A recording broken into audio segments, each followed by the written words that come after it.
to episode 184 of the CRICKETher Weekly. We're going to start off today by talking about the ICEC report, the ECB's response of which was released this week. Now, ICEC stands for the Independent Commission for Equity in Cricket, and it was the group that was set up to kind of independently look at all sorts of equity issues in cricket, among them gender and race in particular. So the ECB had 3 months after the initial report was delivered in order to deliver its initial response. It did that this week. Raf, what did you find out? Well, Sid, I attended the kind of roundtable press conference, which involved the two Richards at the ECB, who I can never remember the difference between, and Claire Connor as well was there, and they've obviously been tasked as the chair and the CEO and whatever title it is that Claire Connor holds these days. Is she the vice chair or something? She's very senior anyway. So the three of them kind of had to lead the ECB's response to this quite damning report, actually, in terms of what it revealed about the state of English cricket. Now, we obviously talked quite a lot about that when it came out, which was back in June, and they've now had a bit of time to go away and come up with a response. And they did this press conference and they answered a few questions. So we're going to focus again particularly on the stuff to do with women's cricket and the kind of situation for women involved in cricket as well. So not just playing, but also in other regards. But obviously there's some really important responses in there in regard to race and also class as well, which kind of the social class stuff kind of cuts across all of this. But in terms of their response to the women's cricket side of things, actually I feel a little bit conflicted about the response, because it feels a little bit like they're saying some of the right stuff, but the actions aren't necessarily backing that up at the moment, if I may say so. And I think, so first of all, obviously the big one in relation to women's cricket was actually about pay. And trying to bring the levels of pay between men's and women's cricket closer together, between male and female players. But basically the ECB's kind of big headline response to the ICEC report had already been announced before their official response came out, and they're basically saying, well, we've equalised match fees. Now, we talked in a previous episode about how that's quite problematic, because it's not match fees that actually kind of constitute the vast majority of most players' overall income. It's about base salaries. And the Commission did actually say that and recognise that and say that's not good enough. But the ECB are kind of touting that as their big response to this recommendation. Well, they've equalised match fees for the international players only, for the England players only, basically. Correct, yes. So that an England player playing an ODI will get the same match fee as an England man playing an ODI. Yeah, exactly. Now, one of the key quotes from the official response written by the ECB is this, that I'm just going to read out. For all the progress we've seen, the gap between the value of commercial and media rights for the men's and women's games is still vast. And they're using that justification as a reason for why they cannot implement equal pay overall for either international or domestic players at the moment. So basically what they're saying is, we don't think women's cricket is worth it. Now, obviously, you and I have an issue with that. We take issue with that. I think specifically I would take issue with that for a couple of reasons. The first is, how on earth do we know what women's cricket is worth commercially? Because everything at the moment, all of the rights are bundled in with the men's rights. We don't really have any idea about what value might be placed on that. Say, were we to have separate governance, ding ding, separate governance, klaxon, and for the women's cricket to break away and to try and sell itself to commercial companies and broadcasters. So we don't know what the commercial value is. Well, you don't even need separate governance for that, because of course the FA govern men's and women's football, but they've sold the rights for women's football separately and made quite a decent chunk of money, whereas the ECB have never made an attempt to sell the rights for women's cricket separately, because they're too interested in maintaining their cosy relationship with Sky, frankly. Okay, well, you said it, Sid.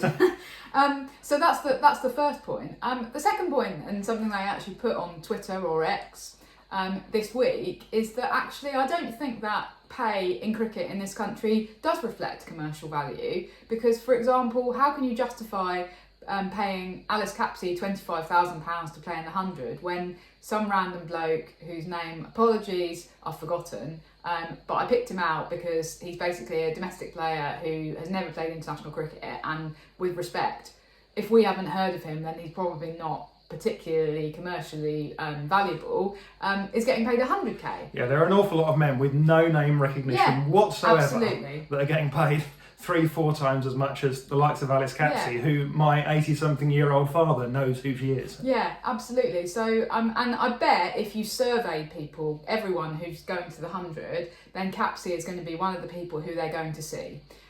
You should do that survey, Raf. I should. Anyone want to pay me to do that survey? Which sounds incredibly time consuming, but it's one of those ones where common sense tells you that that what the results would be, and that therefore there is not a direct correlation, or really any kind of correlation, other than in very general terms, between the pay for male players and the pay for female players. So I'm afraid that just using this commercial argument that is often trotted out to justify unequal pay in between men's and women's sport it's a tired argument, and I'm disappointed to hear the ECB use it, to be honest. I they've had 3 months, and this is the best justification that they've managed to come up with to continue to justify unequal pay. I will say that I think that that they are making some of the right noises around pay now, and so I think I think that's quite an important shift, because one of the things that always made me cross before, I'm not particularly cross today. I know that viewers have responded to previous episodes by saying they enjoy seeing Raf cross, but something that used to make me cross was that actually that nobody at the ECB even seemed to have equal pay as a goal or as a stated place that they wanted to get to. And that has changed now. They are now saying we want to get there. We actually want to be in a situation where we can make that happen, both domestically and internationally. We just don't think we can do it now. Now, obviously, I would dispute that latter point, but I think that it's important to have that as a stated goal as an organisation. It's not too long since we actually had senior member of the ECB saying equal prize money is economically absurd, and now that same member of the ECB is coming out and saying actually equal pay should be our goal, and I think that's a really important and equal shift. prize money is the one thing that has been achieved within like things like the 100. So absolutely. Just a couple of other points on their kind of overall response. I was particularly interested and did ask the question in the press conference about a women's test at Lord's, which has obviously been something that the Commission said that they were particularly shocked to find out that the women had never played a test at Lord's. I think I said at the time I wasn't at all shocked.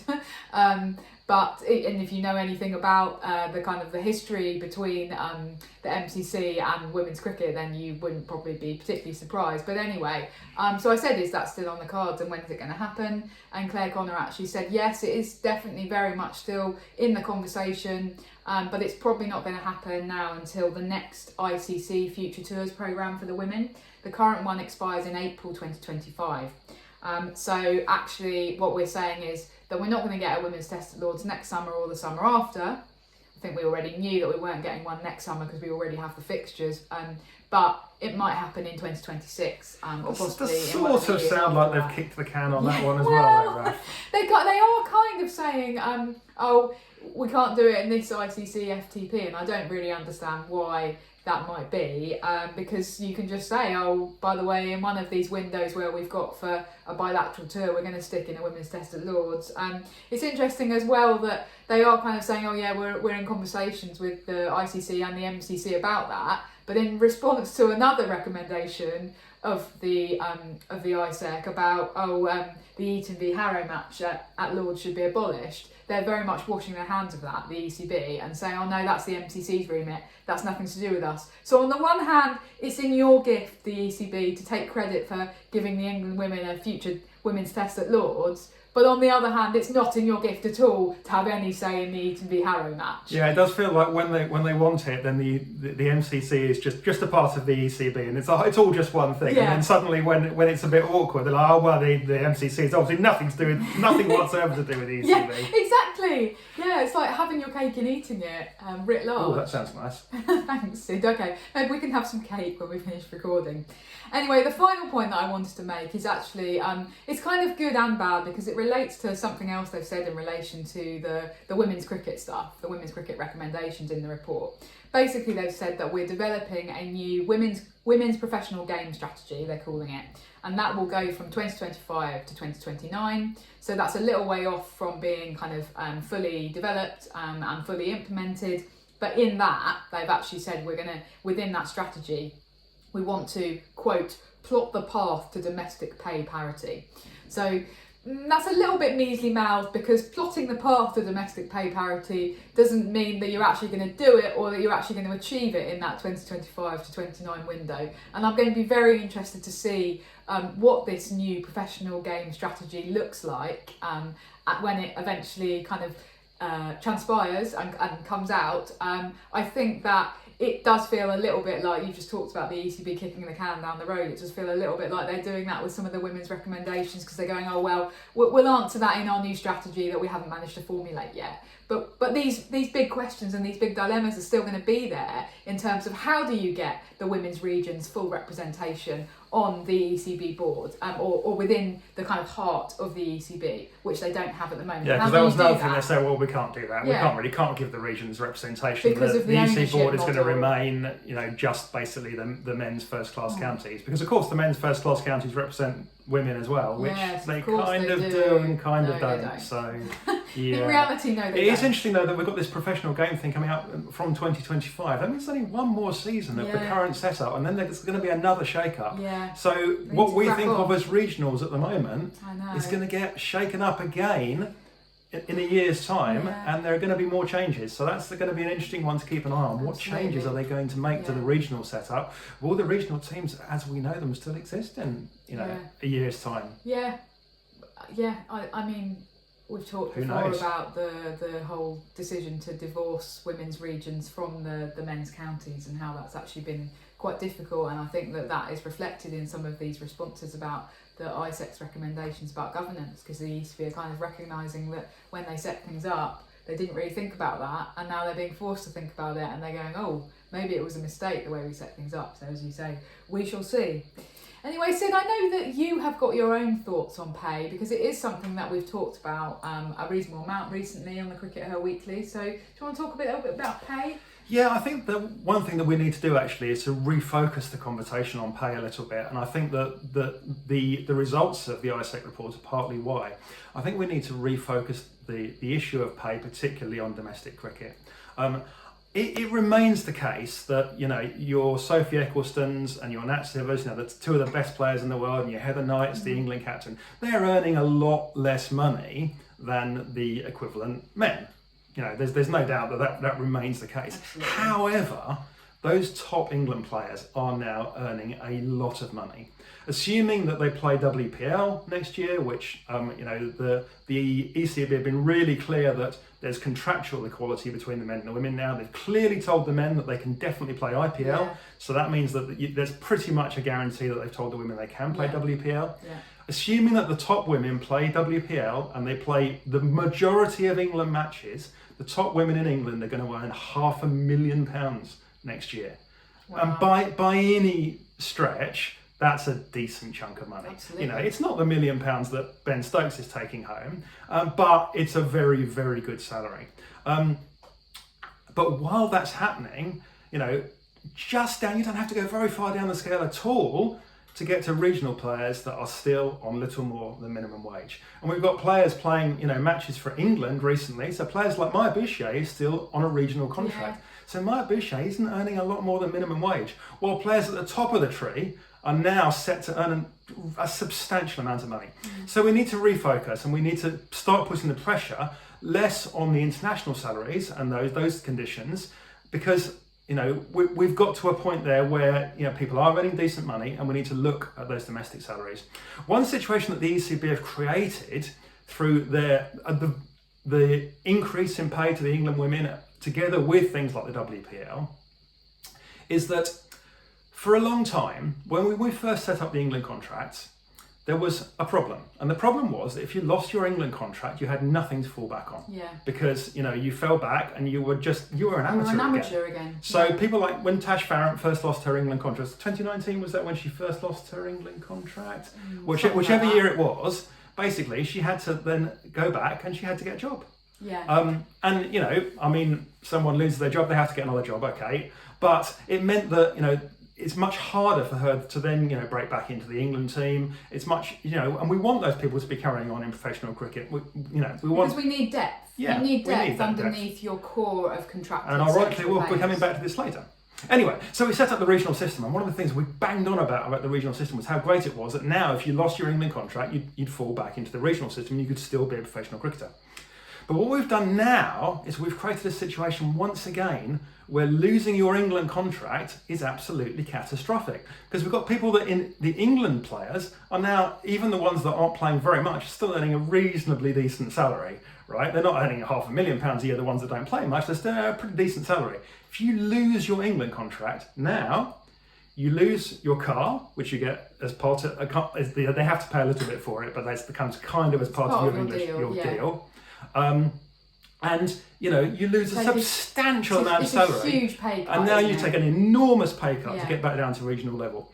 So and that's not like it is in the men's game, right? I mean, again, you'll take a pay cut if you lose your England contract and fall, but if you're taking a pay cut and falling down to earning only 100,000 a year, going off back to play for Surrey or whatever in the men's game, then that's a very different issue to falling down from the England system within the women's game and going back to something that's not an awful lot more than minimum wage. The same sort of salary that you'd earn if you went to work in McDonald's. Obviously not all county pros are earning 100k. I think you're maybe slightly over-egging. But the ones that fall out of the England system at the top. So what we're talking about is a more gradual decline in salary. So let's say you're Marcus Trescothick, you might have been earning up here when you're playing for England, then you drop down a little bit because you go back to being right at the top of the county tree, and then gradually towards retirement you might drop down a little bit further until you're only earning whatever he earned when he was playing in the second 11 for Somerset. That's just an example off the top of my head because it happens to be a male cricketer who I know. We're talking about a very steep drop. That's an absolute drop versus a kind of gradual one, aren't we? Yeah. And it means that once again losing your England contract is economically catastrophic. So absolutely. I just think we need to refocus the competition and we're going to be focusing a lot more on domestic pay over the next couple of years, because I think that's where the real problems are now, because the top international players are earning a lot of money. I think it's really difficult because what I would say is obviously I'm a firm believer in pay equality. Okay, so I don't believe that there's any justification for unequal pay, for equal work. Okay, so that's always been the principle of equal pay since it was enshrined in UK law in 1970, equal pay for equal work. So for example, in the 100, it can't possibly be justified legally for the women to be earning so much less than the men. And so I find it difficult to say, oh, well, I don't believe that Heather Knight should earn the same as Ben Stokes. Which is kind of effectively what you're saying, is that actually we need to, if we've got a set amount of money for pay in women's cricket, we need to accept that Heather Knight's just going to stay at her current level for a few years because we want that money to go further down towards paying, some of her Western Storm teammates a higher salary. I'm not saying that we should totally give up on trying to get equity with at the top levels, but I'm saying that our focus should be on the steep drop in the domestic players. Yeah, but I suppose my point is that actually rather than Heather Knight maybe earning more, Ben Stokes should be earning less, because we've got to a point in cricket where those top salaries are just not economically sustainable for the ECB, and so really they need to be waking up to that reality and just saying, okay, I'm sorry, we're going to pay you a bit less so that we can pay the women a bit more. That's clearly what should happen if the ECB are really committed to equity. Whether they've actually got the gumption to do that is another thing, and the signs are not particularly good. But I do agree with you, and I think that actually what's happened in men's sport, in elite men's sport, is that those top salaries have got really enormous in a kind of unsustainable way, and that's a path that we shouldn't be going down with women's sport. But there's also a bit of me that goes, yeah, but actually I really want the salaries to be equal. Anyway, I just feel a little bit torn about it, I suppose. Okay. Sid, you mentioned depth there, or we talked a bit about depth. I guess that's relevant to another women's cricket issue or news item that's been going on this week, which is the South Africa series against New Zealand. Now, South Africa have had a bit of a rough or a kind of up and down roller coaster few months, it's fair to say, but they are currently 2-0 up in their ODI series against New Zealand. What's going on here? Yeah, there's definitely been ups and downs. They had the high of getting to a World Cup final, and they got beaten in the T20 series by Pakistan. Then they smashed Pakistan in the ODI series, and they're now, they're kind of walking all over New Zealand. So interesting goings on. Let's focus on the New Zealand issue though, because I think that does tell us something. That what's going on with New Zealand? Why aren't New Zealand a better side than they ought to be a better side than this, shouldn't they? What's going on? Well, I have a theory about New Zealand that what's going on is that they failed to invest in their domestic system over the last 10 years. So while other people, England and Australia, were gradually professionalising their domestic systems, and don't forget the professionalisation of domestic cricket started in this country with the Kia Super League, so it's a fair while ago now, even though we've only had full-time professionals for the last couple of years. Whereas New Zealand never did this. And it's because of lack of resources. I'm not saying that they necessarily could have done it, because even their male domestic system remains quite close to being amateur. It's certainly not professionalised in the way that the Indian one or the English one is or the Australian one is. But what's happened with New Zealand, I think, is that because of that, they've got no depth. They've got no players coming through. So the players that are coming through are are not getting the access to kind of those professional pathways, to the coaching, to the resources, which the young professionals coming through, which there aren't your Alice Capsies coming through, there aren't your Freya Kemps coming through, and your Grace Scrivens and all of that lot. And I think this is starting to come home to roost for New Zealand. New Zealand still seem horribly dependent. I mean, who was their wicket taker they only took like 3 wickets in the last match. 2 of them was Leah Tahuhu, a player that they literally knocked off their central contract roster 2 years ago because she was too old. But there's nobody coming through that's as good. So the older players remain their best players, but as those players' powers start to wane, because inevitably, as you start to push through your 30s, your powers do start to wane, I'm afraid. It's going to happen, Raf. Thanks for that. And I'm practically over the hill. New Zealand's lack of investment in the next generation is now coming home to roost. I think that's what's happening there. I think that's really interesting, and I do think we are seeing an increased recognition of that by the boards. I think that people like Susie Bates and Sophie Devine have been talking about this for a couple of years with regard to New Zealand, and saying that is the issue, that they don't have that investment underneath the national structure. It's difficult because New Zealand cricket is not full of riches and resources in the way that perhaps Cricket Australia or the BCCI are. But to return to South Africa for a minute, they have actually recently announced that they are investing in this domestic structure, haven't they? They're going to have, I think it's 4 professional domestic teams underpinning their national structure. And that's a kind of almost a sort of recognition that, well, we got to the final of the World Cup, well done, this is what we're going to do as a result of that. Now, it shouldn't be tied to being successful in the World Cup, unfortunately, but in South Africa's case, Cricket South Africa are now taking it seriously, as you say, and recognising that they need to develop that depth, and the way to do that is to professionalise your domestic structure.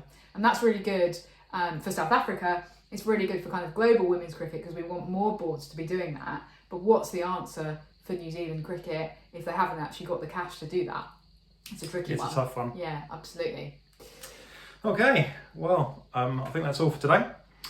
We will see you again, same time, same place next week. Until then, take care of yourselves. Goodbye. Bye.